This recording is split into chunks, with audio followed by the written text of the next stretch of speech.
Hi everyone, welcome back to Whiskers, the podcast all about Northwestern women's soccer.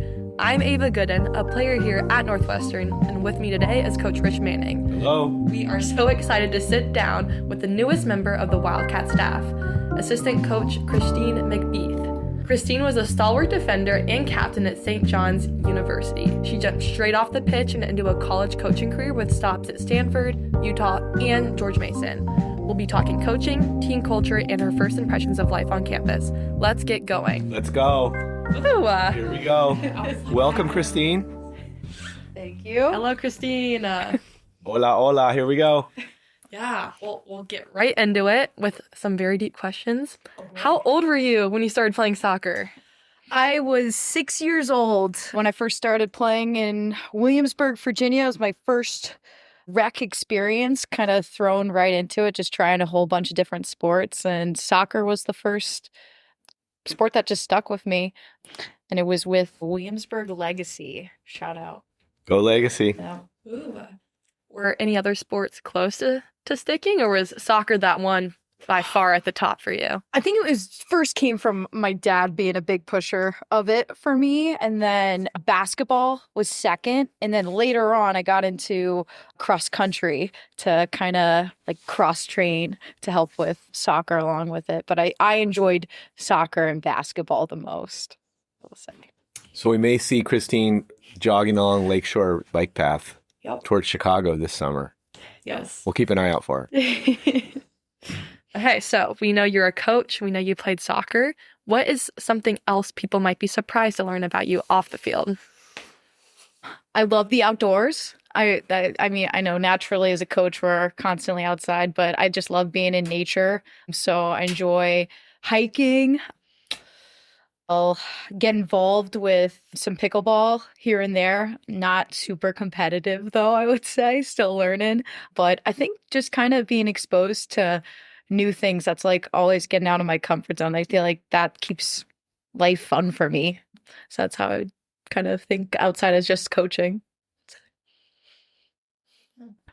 Cool. Well, now let's get into some more first impressions. What has stood out to you about the team, campus, or culture here so far?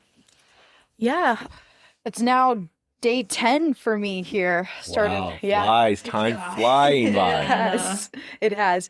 I think something that stood out to me just right away in the first couple of days, I think, is just the overall feeling of being welcomed right away, not only just with the team, but also with like support staff. I think there's just like this whole setup of the place here at Walters. I think it's pretty cool to see your sports admin coming into your office multiple times a week to chat, see how you're doing, along with other staffs along the way coming in here just to introduce themselves. I think it's nice to see, and it's not like you're siloed and women's soccer is just focusing on women's soccer. It's a feeling that, okay, there's lacrosse right down the hallway and field hockey down the way, and kind of just seeing the common connections as well in the department. And then with the rest of the team, it's just been a great opportunity to get to know them, and they're just welcoming me with open arms, which has been awesome.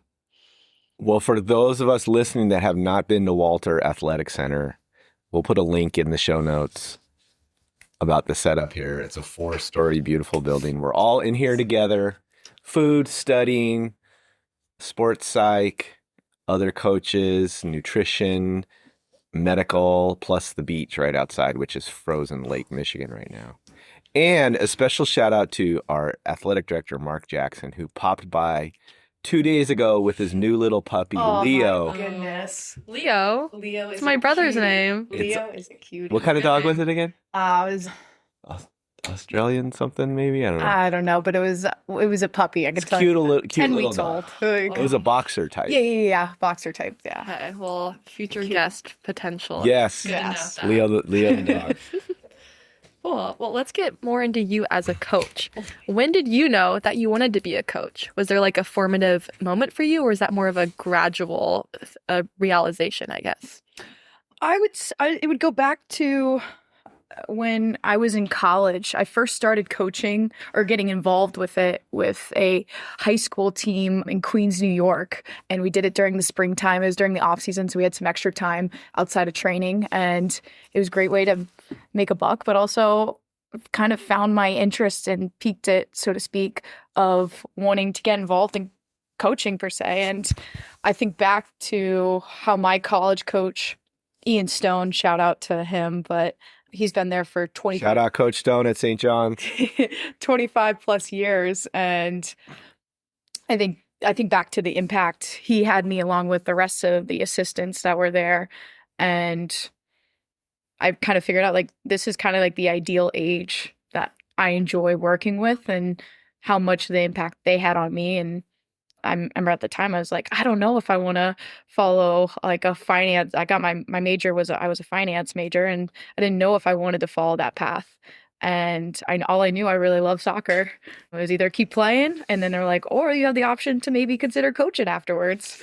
And I just remember them being the first people that I called outside of my teammates when I was going through stuff. And I was like, maybe I could be that for somebody. So that's kind of where my kind of speak. Well, we're thankful you chose that. And what's the name of the high school where you were coaching? We need to give a shout out. Yeshiva Central Girls Academy. Okay. YCGA. Yeah. Shout out to you guys. Well, you have 3 words to describe your coaching style. What comes to mind? Energetic. At times intense. And I would say collaborative. Yeah. It sounded like a little bit of a question mark. I would say it's collaborative thus far that I've experienced. I would say guiding. Guiding. I like that. It's not like I'm not going to tell you. It's more of a conversation, I would say. If I had to think of the 3 words of like to help guide or help, I'm not going to tell you point blank. I think it's a conversation to help with that overall learning process. I think that's how I best coach for me. What do you care most about when working with players day to day? I think the biggest thing that I care most about is them knowing that I care about them more than just in a soccer sense.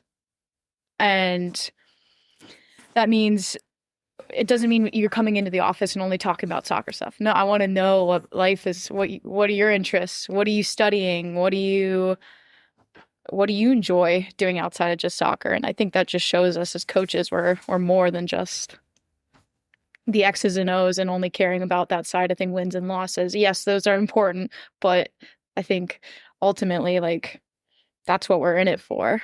And that's what I would want my student athletes to know that I value or care about most in being able to coach them. You've gave some hints at it, but is there a specific coach or mentor who's really shaped your journey as a coach? Ooh, what if I have a list? No rules on here. Yeah, I think I've been very fortunate and blessed to have a lot of mentors that at every place that I've been at to take something like it's whether how big or small it is, and it's kind of shaped me and who I've started to become in my own coaching style. So I know I touched on Ian Stone at St. John's. I'd say another big influence for me that when I was at Utah was Hideki Nakata, and just like his overall like player relationships. I think that's kind of a big tidbit I've taken away. And then you have Marguerite Awazasa, who's now at Texas. I had the chance to work with her at Stanford as well. And again, her element of one-on-one conversations and her poise and just eloquence of being able to guide conversations. That's another person that I've looked up to. And honestly, she's had a phenomenal career so far, and she'll do great things at Texas as well. And then my past stop at George Mason with Aaron Bruner, I think from the soccer side of things, I think I grew a lot. Session planning, scouting. And I was actually fortunate enough to even have him as a club coach, to see him as a college head coach and to be able to work under him, not just be coached by him. was a really good opportunity for me as well. So I wouldn't say I have just one coach per se, but I've taken tidbits from each person that I've been able to work under. And yeah. So Aaron knows all about you. Oh yeah. Going way back. Way back, like 14 years. He wasn't your legacy coach, was he? No, that would have been Not that far back. Not that far back. Awesome. But, yeah. Well, I know he's had some wonderful things to say about you too. Appreciate it. What is something you're still learning or working on as a coach? I would say handling hard conversations. And it's funny, we were probably an hour, 2 hours ago, just talking about that. We form such close relationships, both with staff members and the student athletes that we work with. And sometimes tough conversations come with being in these close relationships. And I think just knowing that, yes, we are invested in who we get to work with, and knowing that we want the best for each other. And sometimes what comes along with that is tough scenarios where one party might not be getting what they want, and how to navigate that. So that's, I think, an area of mine that I'm continually to grow in, and how to go about and having those conversations with, I would say. As a coach, you're constantly teaching players and helping them to learn. What is something that coaching soccer or just working with players has taught you? I would say just the different type of learning styles that there are. And I think it's on an individual basis. So it's like not one coaching style is going to fit that particular player. And that might mean that player prefers to have more of a direct style, right? And having to maybe modify what I'm doing to be able to fit that, to help them best learn. Or it could be like their learning style of like, how do they want to see it? Do they have to go about and do it for them to learn it? Is it them hearing it? Is it them seeing it through film, right? So I think just figuring out the best way to be able to coach who's in front of me. And that goes back to what I was saying earlier about like the reason that we're in this, we got to know our student athletes and be invested in them. And that means more than just the soccer side of things, and know even what's going on in life. They might have a really stressful schedule, or say they're going into finals week or what have you, and knowing maybe this might not be the best time to introduce this topic that, or like coaching point per se, because they got a lot going on, and maybe might not be the time to bring them up for film because they have stuff going outside just because of finals. But I think that's just knowing them as students, humans, that allows me to be able to coach them best. So I think just modifying different types of coaching styles, that's, I would say, how I've been able to learn and grow as well as coach. Great stuff. Rapid fire time. We're going to rapid fire. Okay. This is like first thing that comes into your head. Okay. You just got to spit it out. Okay. Can't dwell on these at all. What pro teams do you follow most closely? I would say right now, Washington Spirit. Good team. Yeah. Hopefully a better season. They didn't win it. They didn't win. They lost win. to Gotham. They lost to Gotham, but they were Finals. up there. Yeah. Who were your favorite soccer players growing up? Of all time, I looked up to Jan Vertonghen, Tottenham Hotspur's Belgian center back, fierce player. I was like, the intensity that he played with was something that I wanted to be. He used to do this like Superman, you know what I'm talking about? Of course. Yeah. Pull the cape away from your chest. Yeah. Or the city clothes. Yeah, it was awesome. I definitely looked up to him. Klingenberg, I always liked her as playing with Portland Thorns as outside back and with the U.S. women's national team. Let me think. I think those were the two That's rapid fire. Yeah, sorry. My bad. Those are two good ones. Yeah. And super intense, Ava. Like, those are intense players. So we're getting a glimpse into what is inside. So that's exactly what I need is more intensity, right? Yeah. Coffee, tea, or energy drink? We're going coffee. Favorite kind of coffee? I do like local like brands. not just Starbucks mainstream, right? Support local. Okay, this we know, we've learned about your kitchen. Why is the air fryer the greatest kitchen tool ever invented? I would say the variety and what you can do with it. You can put meat, you could put vegetables. It's easy to clean. It's convenient. And just like We're going to be here all day as she lists all the reasons. Okay, cut. sorry. I'm breaking What the is the rules. secret to ginger power? If you didn't know, Christine is a redhead, so positive attitude. wow. Ava, both your siblings are redheads. Do you agree with that? Attitude, for sure. Love it. What is your favorite drill to coach? I love defending. Anything. Is there a special drill? 1v1s. What's the best position on the field? I like center backs. Are you an early bird or a night owl? Early bird. Defense wins championships. Agree or disagree? 1000%. Wow. That's The a- Big Ten road trip you're most excited for? Maybe California, hit up USC, UCLA. Good weather. Your biggest coaching pet peeve, something that bugs you as a coach? I would say the sock above the knee. I don't think that was never a thing for me as a player. You do? Yeah, that would be something I'd be like, Okay, all you Cats players, when you're working with Coach Christine, pull your socks down. What's your one word for this off season? growth. Ava, what do you have a word for the off season? grind. Pretty similar. I just like the connotations of what grind is. You are a grinder. Amen. Respect. Okay, so we're gonna wrap it up with maybe not necessarily rapid fire, but we want to get kind of your feelings on a few things. Okay. This is the advice section. Okay. And we're not giving you advice. You're going to give some advice. What is the most important advice to a college player that you would give them in order to get the most out of their college career? I would say control what you can control, ultimately.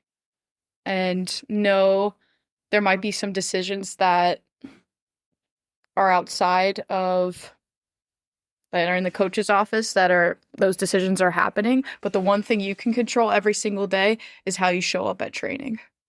I would say that's from a soccer sense.